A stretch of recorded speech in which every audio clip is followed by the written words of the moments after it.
Menace to Society. Buster, these men in a blue top coat waving a gun screaming, red, and a woman. Stop that man! The Fugitive.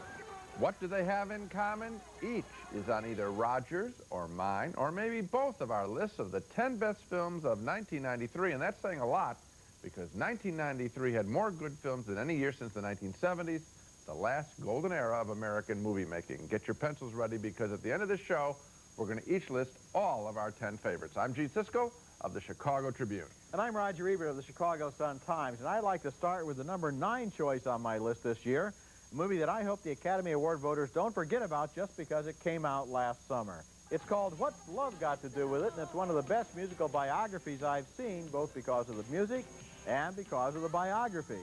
It tells the life story of rock star Tina Turner, who was born Anna Mae Bullock in Nutbush, Tennessee, and whose life was transformed for the better and for the worse when she met a band leader named Ike Turner. He changed her name, they became stars, but their personal life was rocked by violence. What's the matter, baby? You high, you embarrassed. Oh, come on now, open your mouth. See that white man has to open the mouth, she sing all damn day long. I ask you ain't gonna say nothing now. Come on now, I'm asking you nothing. And right there you see two of the best movie performances of the year by Angela Bassett as Tina Turner and Lawrence Fishburne as Ike Turner. So many showbiz biopics simply follow the same old rags to riches formula, but What's Love Got to Do with It is smart about the music business and wise about the chemistry of their relationship. When Tina finds the courage to go out on her own, it's a dramatic moment and also a very truthful one. Oh, I admired the film tremendously. I also hope the Academy doesn't forget it. These are two of the best performances of the year. It just missed making my top 10. I had about 15 pictures that were top 10 material. It was hard this year. It was a bloodletting for me trying to get 20 good movies into a list with 10 titles on it. When this comes out on videotape, I hope that people will rent it if they didn't see it. It is a special picture. Okay, now to my list. I'll start with number 9 on my list. A film you won't find on many other critics' lists is Steven Soderbergh's King of the Hill, his marvelous Depression-era drama set in St. Louis in 1933, told from a precocious child's point of view. Here is the boy, brilliantly played by Jesse Bradford, left to his own devices by his parents, has to fear everyone from a hotel bellman that's going to throw him out of his room to the cop on the corner. Lester, look, the rifle miners, that rat Burns told him where the fort is. Where is it? It's in the alley behind the Davidson house, but I don't have the keys. It doesn't have any gas. Will you come on? All right. Every scene works in this film, building a mosaic of a time when children were given more responsibility than they are today, and the kids responded. Rarely will you see a film in which a child actor acts less like a child than in King of the Hill. And that made it very special for me. It did make it special. It was a wonderful film, a wonderful period film. It wasn't on my top 10 list, but once again, a great film in a great year. When we come back, more titles on our list of the year's best films. 10 best films of 1993. Jumping up to number 5 on my list is a thrilling discovery, a vital film by 21-year-old twin brothers, 21 years old, Alan and Albert Hughes. It's Menace to Society, a drama of the guns and drugs that are everywhere in the Watts area of Los Angeles and often rob small children of growing up with the chance to flourish as human beings. I don't want any trouble. Just get out. Stand, John. I feel sorry for your mother. What you say about my mama? I don't want any trouble. Just get out. What's significant about Menace to Society, beyond the issues it raises, is that the Hughes brothers, and the way they trained as filmmakers, represent the future of American movies. They learned their craft as teens after their mother, desperate to put some creativity into their lives, bought them a video camera. They shot hundreds of hours of tape and have developed a fluid shooting style that is really something to behold in Menace to Society. It sure is, and this movie is also on my best 10 list, and it's so heartbreaking the way it shows a character who is not inherently a bad kid. You have to say that because the fact is he's a dangerous kid, and by the end of the movie you realize we'd all be safer if he was in jail because his environment has given him nothing to do, basically, but to get involved in the culture of guns and drugs and gangs. Yeah, I'm just thrilled that these guys are going to be making more films, and I have a feeling there are a lot of 20 and 19-year-olds behind them, ready to shoot because they have been given video cameras. I hope so. Next choice, in my opinion, one of the most overlooked films of 1993 was a hard-edged, brilliantly acted road picture named California. That's spelled with a K. In a year when the subject of violence in the movies was widely debated, this movie went deeper and thought harder about the subject than any other. A young couple decides to drive cross-country. He's a writer, she's a photographer, and they will do a book about the scenes of famous murders. They need someone to share the driving and the gas and end up with another couple, a spaced-out, moony young woman and her violent, dangerous boyfriend. Loosen your elbow. Breathe. You gotta breathe, bud. Hold it. Shoot. Woo! Hey, Captain! Good one. You look good with a gun, Brian. That's good. Juliette Lewis and Brad Pitt were so good in this movie as that sinister young couple that I found myself completely absorbed and convinced. But the movie wasn't simply about violence. It was about the attitudes toward violence in our society, about how people like the yuppie writer and photographer tend to romanticize criminals until they experience the feelings of their victims. California, directed by Dominic Sena, deserves to be taken very seriously, and the fact that so many critics missed its greatness suggests perhaps that they couldn't see beneath its surface. This was the best overlooked movie of the year. It's number 6 on my list. And as you know, I didn't overlook it. I enjoyed it very much when it came out. I thought the idea of, saying, you're writing about evil, all right, here's evil in your back seat. And then the sort of boredom and casual nature of this evil character, I thought that was done in a very fresh way. This movie does not deserve to be overlooked. Coming up next, we move further up on our list of the 10 best of 1993. The number 5 title on my list is The Joy Luck Club, an extraordinarily emotional film based on Amy Tan's older Chinese-American women and the experiences they had in early life. The movie begins in present-day San Francisco, where the death of one of the women inspires a reunion in which all of their stories are remembered, and we see the tragic and painful experiences they lived through in their native land, where they had to survive not only war and poverty, but also the low status of women. I was taught to desire nothing, to swallow other people's misery, and to eat my own bitterness. The Joy Luck Club was called in some circles the Four Handkerchiefs movie, one hanky for each woman, I guess, and although I dislike language like that, it is true that the movie was extraordinarily effective emotionally. It is also true that it earned its right to affect us so deeply because its story, directed by Wayne Wang, grew so directly out of the real lives of the women who inspired it. Wang's ability to move back and forth through time, showing us his characters at various stages in their lives, could have been confusing in a lesser film, but he was firmly in control all the time, sweeping us along with the history of these remarkable women. These women and their daughters. I thought that the film was universal in this sense. Though it's specific about Chinese-American women, it was very universal in the way that there's sort of a love-hate relationship with daughters, a power struggle, and that, I thought, is why it had a wide reception, and it's just not perceived of as a Chinese-American film. He did do an excellent job. You have to juggle 8 characters here, and I thought that was extremely Various well done. actors playing him at various times in their lives. I thought he did a great job. And by the time you finish this movie, you realize, in a way, every family in the nation has stories like this somewhere. Exactly right, and it was number 8 on my list. It's a terrific film. Now I'm going to jump up to number 4 on my list, also with a Chinese influence. It's Chen Kaiga's Farewell, My Concubine, the best of the many Chinese and China-related films released this year. If China is the most fascinating place on the planet right now, Farewell, My Concubine explained the evolution of the nation over the last 50 years, following the fortunes of 2 Peking opera stars.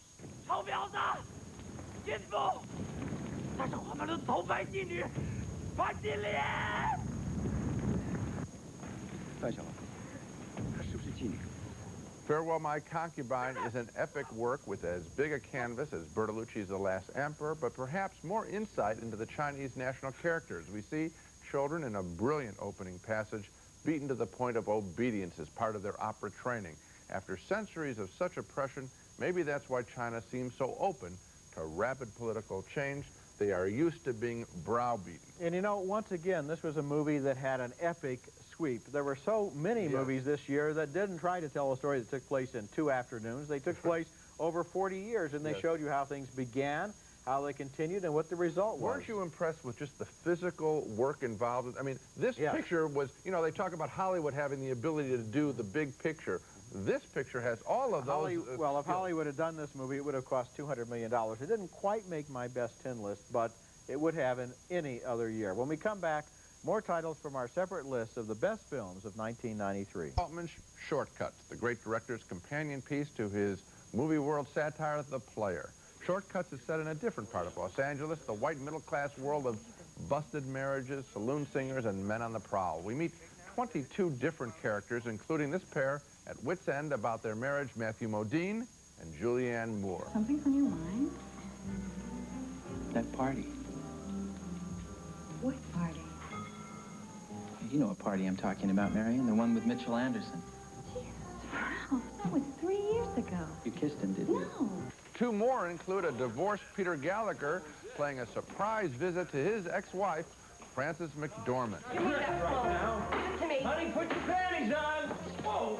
With it. To me. Give it to me. Altman knits together these stories and those of many more couples like no one else working in the movies today.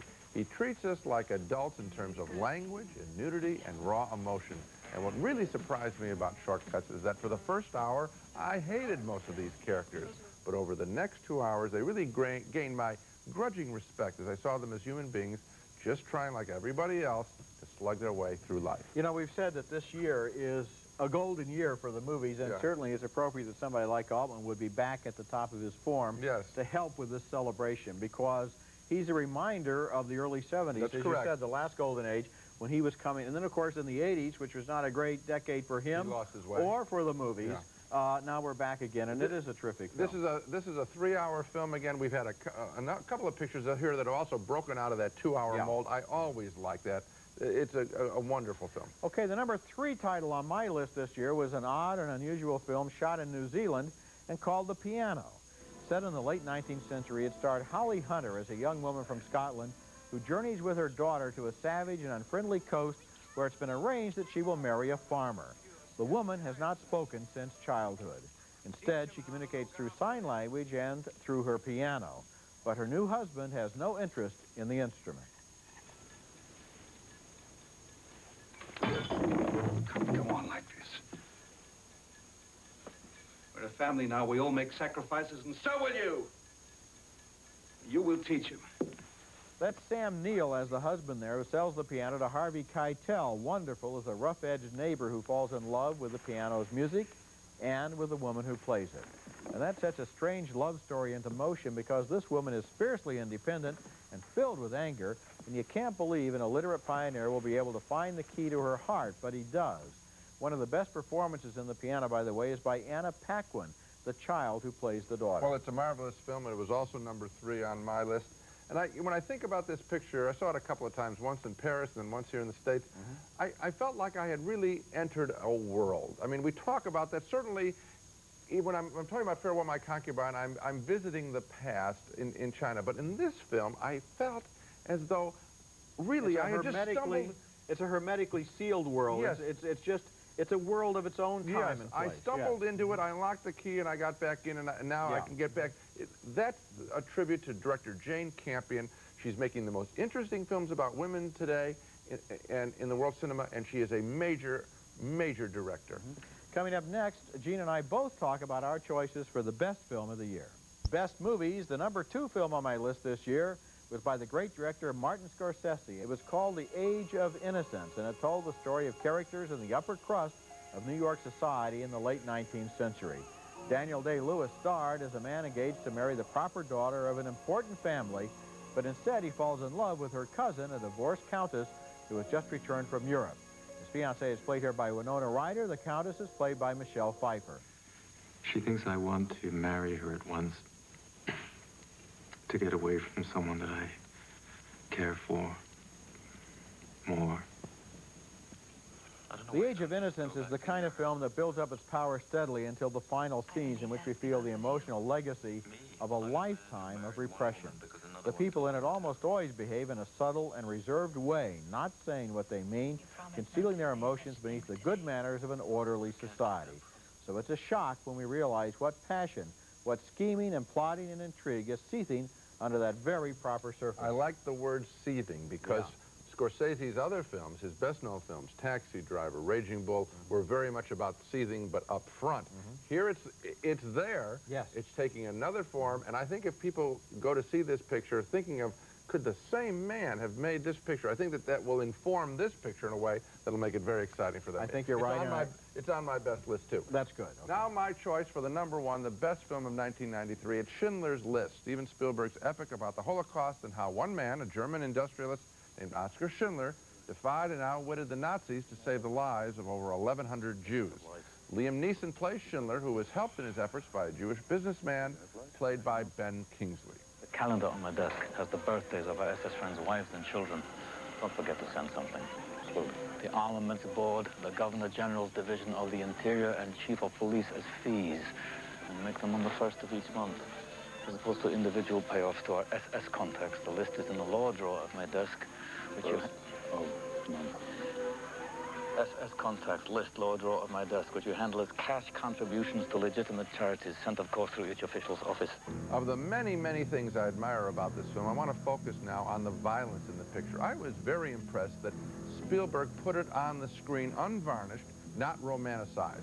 He shows the hatred of Jews and the sheer joy and pleasure so many Germans and Poles displayed while killing them. They loved doing it, and he shows it. That I didn't expect to see from Spielberg, so often so sweet in his films. Spanning pure evil to pure goodness, Schindler's List is easily the best film of the year. Well, Gene, it's also #1 on my list. And Good. to me, this is one of the great movie-going experiences of a lifetime. I mean, Yes. when I make up my list of those times in the theater when the movie has really reached out and touched me in the very deepest parts of who I am, Schindler's List is going to be on my list. And I agree with you that Spielberg here shows a restraint that he doesn't often show in his other films, as entertaining as they may be. For example, there's a scene involving a character named Poldek Pfefferberg as a young man who's left to clean up some suitcases that have been left behind. And when the Nazis approach to save himself, he has to think very quickly. And notice here how Spielberg doesn't go for some kind of obvious melodrama, but just lets it play on a very realistic level. I respectfully report I've been given orders to clear the bundles from the road, so there will be no obstructions to the thoroughfare. Thomas, enjoying the lines, little Polish clicking soldier.